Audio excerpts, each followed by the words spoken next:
Media మిత్రులకు నమస్కారం. రిజర్వేషన్ల పరిరక్షణ సమితి వ్యవస్థాపకులు డాక్టర్ పోతుల నాగరాజు మీడియాతో మాట్లాడడం జరుగుతుంది. మిత్రులారా, దేశంలో ప్రజాస్వామ్య వ్యవస్థల్ని మట్టి కనిపించడం జరుగుతోంది. రాజ్యాంగ వ్యవస్థల్ని కాలరాయడం జరుగుతోంది.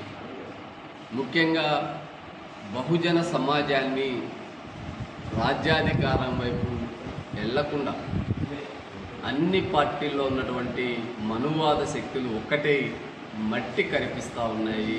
బహుజనవాదాన్ని, బహుజన శక్తులు అర్థం చేసుకొని హిందుత్వం పేరుతోనూ లేదా రాజకీయ పార్టీల జెండా మోయడంలోనూ నా దళిత, గిరిజన, బలహీన వర్గాలు, మైనార్టీ బిడ్డలు మేల్కొనండి, మీరు కూర్చున్నటువంటి కొమ్మును మీతోనే తగ్గొట్టిస్తూ ఉంది.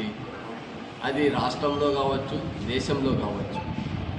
ముఖ్యంగా ఈరోజు ప్రజాస్వామ్య వ్యవస్థల గురించి, రాజ్యాంగ వ్యవస్థల గురించి మాట్లాడుకోవాల్సి వస్తే అధికార పార్టీకి ఊడిగం చేయడానికి ఈ దేశంలో ఎన్నికల కమిషన్ పనిచేస్తూ ఉందా అనే అనుమానం కలుగుతూ ఉంది.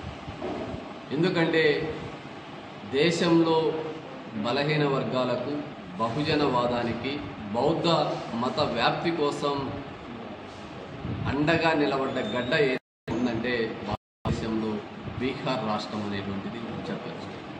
కానీ బీహార్ రాష్ట్రంలో బహుజనవాదాన్ని మొలకెత్తకుండా మనువాదులు పన్నుతున్నటువంటి కుట్రలో అక్కడ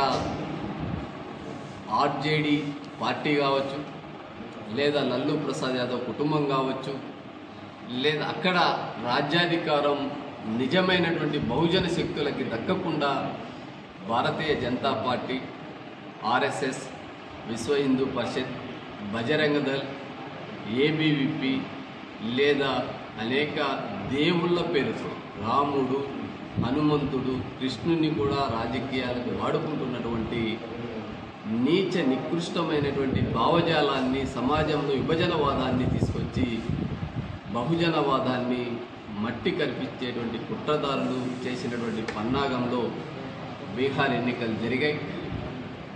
ఈరోజు ఎన్నికల కమిషన్ కూడా భారతీయ జనతా పార్టీలో భాగస్వామ్యం అయ్యింది అనేటువంటి అనుమానం కలుగుతాం.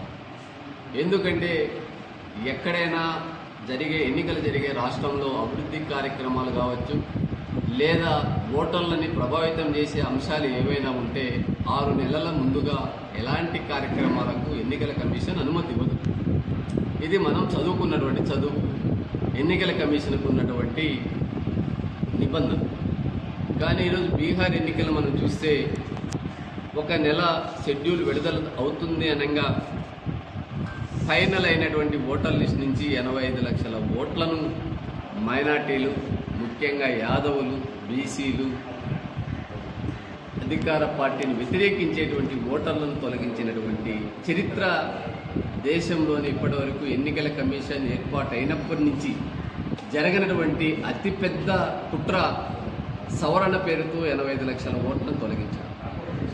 రెండవది, కేంద్ర ప్రభుత్వం అధికారంలో ఉండి పెద్ద ఎత్తున దాదాపు 16,000 కోట్ల రూపాయల నగదును